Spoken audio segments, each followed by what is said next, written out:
Join Maxim on a gripping odyssey of survival, rebellion, and the quest for freedom in a captivating sci-fi saga.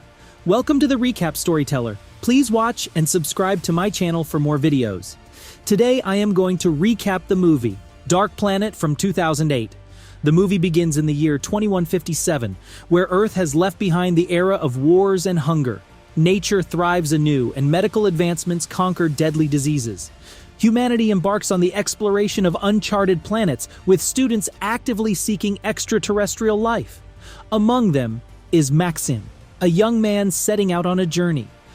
Unfortunately, his spaceship sustains damage from an asteroid, forcing him to make an emergency landing on an unfamiliar planet.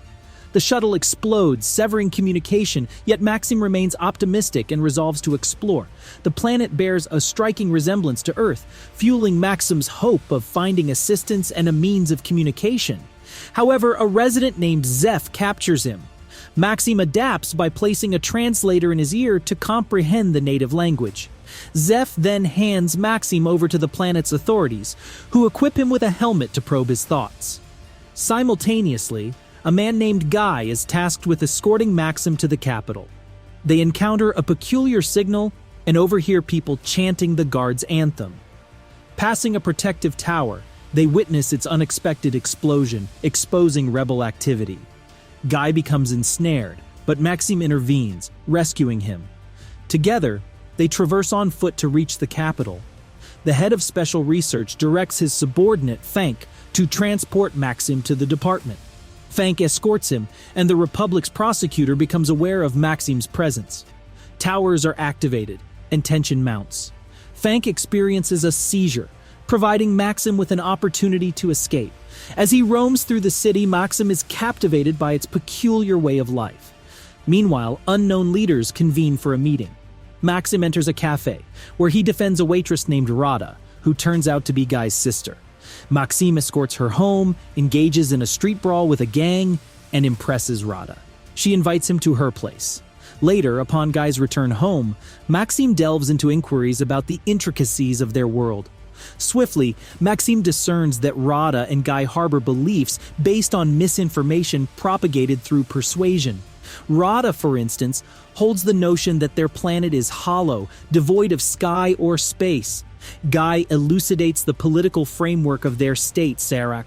The enigmatic fathers, perceived as saviors who quelled wars through defense towers, remain obscure as they are deemed public servants rather than rulers. Upon Maxim's inquiry, Corporal recommends him for the guard, where Maxim's proficiency leaves a favorable impression on Guy. Their frequent debates revolve around political ideologies. Eventually, Guy discloses that neighboring states harbor animosity towards Sarak, stemming from a shared history when they were once a united state. Meanwhile, a romantic connection burgeons between Maxim and Rada.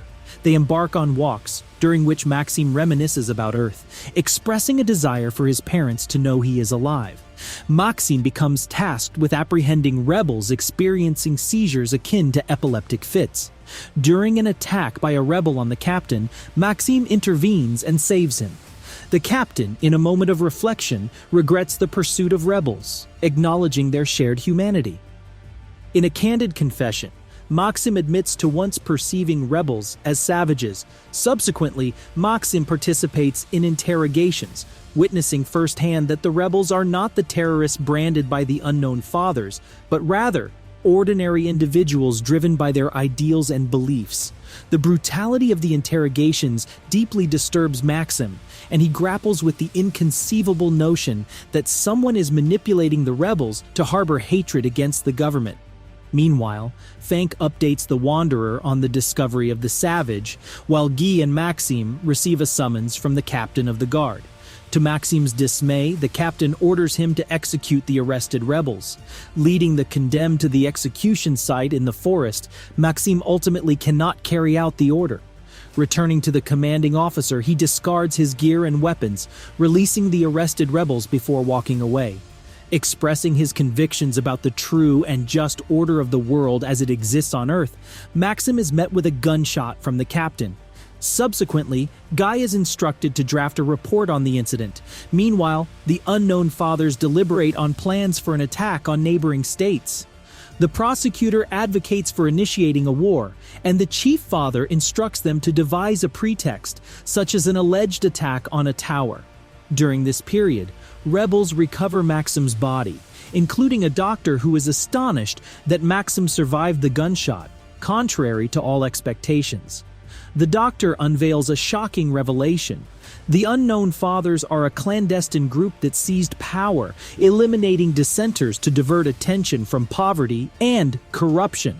The towers, purportedly defenders against external threats, actually transmit a special radiation-inducing hypnotic effects on the impoverished population. Although most remain oblivious, a minority, including the rebels, endures excruciating pain. These transmitters, activated twice daily nationwide, drive people to madness and death. Recognizing Maxim as an ally, the rebels enlist him for an operation to sabotage the tower, orchestrated by the prosecutor through a traitor. In the midst of gunfire, Maxim navigates his way to the transmitter and triggers its detonation, resulting in the tragic demise of the rebel squad. Seeking sanctuary in Rada's apartment, Maxim discloses the harrowing truths he has uncovered about the towers. Goss, skeptical of Maxim's revelations, suggests that he should return home, urging him to take Rada along. However, their refuge is abruptly interrupted as guards storm the apartment, arresting the men. Subsequently incarcerated in a prison, Maxim encounters Z, a local native who is also a rebel. Maxim shares details of the tower's destruction and the sacrifice of the rebel squad with Z. Meanwhile, the Wanderer seeks the prosecutor's cooperation in handing over Maxim. In response, the prosecutor negotiates, requesting a cessation of the development of more precise transmitters. He fears exposure as his reaction to the radiation mirrors that of the rebels, revealing that he, too, is a dissenter. Later, Maxim and other death row inmates are dispatched to clear the southern borders of remaining war robots. During this time, the prosecutor discovers Maxim's immunity to the emitters. Choosing to break the agreement with the Wanderer, he orders Maxim to be brought to him. The following day, Maxim attempts to convey to the rebels the idea that rather than dismantling the towers individually, they should target the center where the signal originates.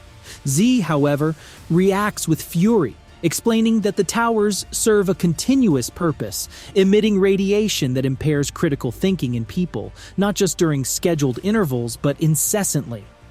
However, the pervasive influence of the radiation extends to shaping people's beliefs, making them susceptible to the messages conveyed by newspapers, radio, teachers, and preachers.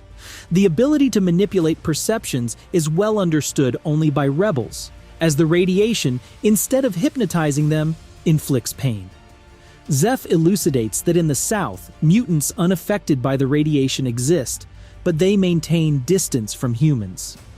Abruptly, the group hears the rumble of an engine, and Zeph identifies it as a tank on a lethal mission.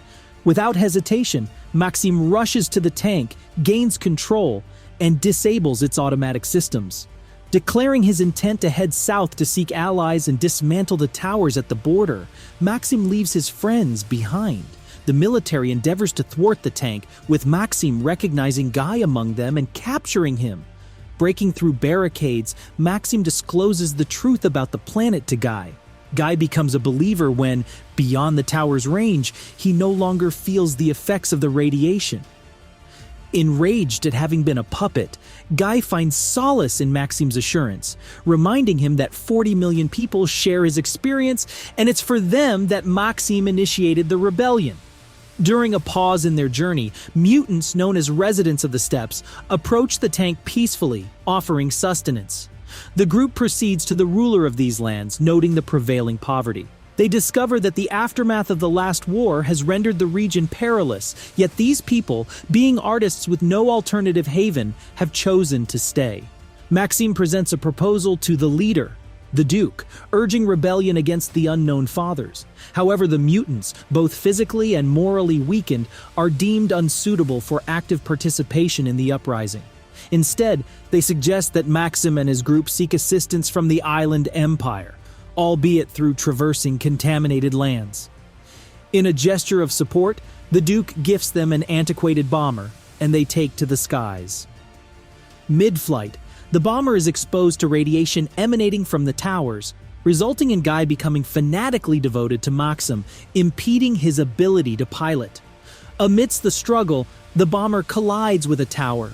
Suddenly, Guy snaps out of his fanatic state, left unaware of his recent actions. Their aircraft falls victim to an automated anti-aircraft system from the previous war, crashing into the sea. Miraculously, Maxim and Guy manage to escape and reach the shore.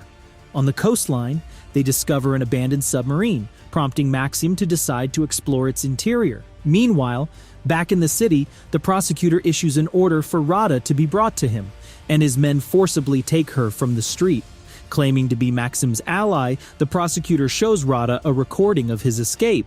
However, she remains skeptical and steadfastly refuses to aid the prosecutor in his quest for her beloved. As a consequence, Rada finds herself thrown into prison.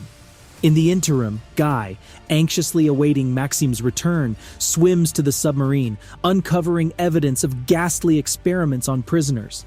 In the control room, they bear witness to video recordings depicting mass executions conducted by the representatives of the island empire, the very allies they sought assistance from.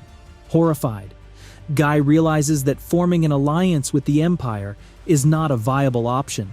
Returning to the shore, they encounter a coastal patrol. The outbreak of war with a neighboring state leads to their conscription to the front lines, a fate shared by many prisoners. Simultaneously, the Wanderer, aiming to draw Maxim into his department, orchestrates Rada's escape. Bemoaning the disruption caused by the war to his plans, he assigns Fank the task of locating and bringing Maxim back, confessing his fear of him. Maxim and Guy find themselves at the front lines reuniting with Zeph. Their commanding officer is the captain of the guard, who steadfastly refuses to surrender Maxim to Fank. Deployed into battle on antiquated tanks, the group faces the challenges of war. When Fank locates Maxim, he resolutely refuses to abandon his friends. In the heat of battle, influenced by the radiation, Goss blindly follows Maxim's direction to move the tank to the other side, allowing them to rescue their unconscious comrades. The captain witnesses their actions. In a poignant moment, Goss shields Maxim as the captain prepares to execute him for desertion. Despite being wounded, Maxim summons the strength to kill the captain. Mourning the loss of Goss, Maxim hears Rada's name from the now conscious Fank and reluctantly agrees to cooperate with the Wanderer. Following the conclusion of the battle, Maxim solemnly lays Guy to rest while contemplating F's propositions. F extends an offer of an apartment, a car, and freedom, with the condition that Maxim proves his loyalty to the state before reuniting with Rada.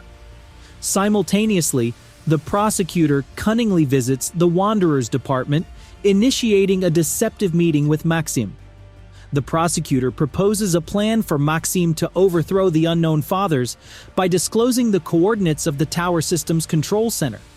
Once inside, Maxim is to activate special radiation, inducing waves of depression that will subdue everyone, including the military. Subsequently, Maxim must eliminate the Unknown Fathers and assume the role of ruler, thereby securing Rada's freedom. In this scheme, the prosecutor positions himself as Maxim's advisor. Maxim, accompanied by Zeph, embarks on the mission. Upon arrival at the center, he instructs associates to detonate a bomb if he fails to return. Easily infiltrating the facility, Maxim encounters resistance from guards just before the elevator. Despite incapacitating them, the guards regain consciousness and pursue him. Undeterred, Maxim reaches the control center, activating the depression mode. As people succumb to the effects, the Wanderer observes the scene and hastens towards the control center.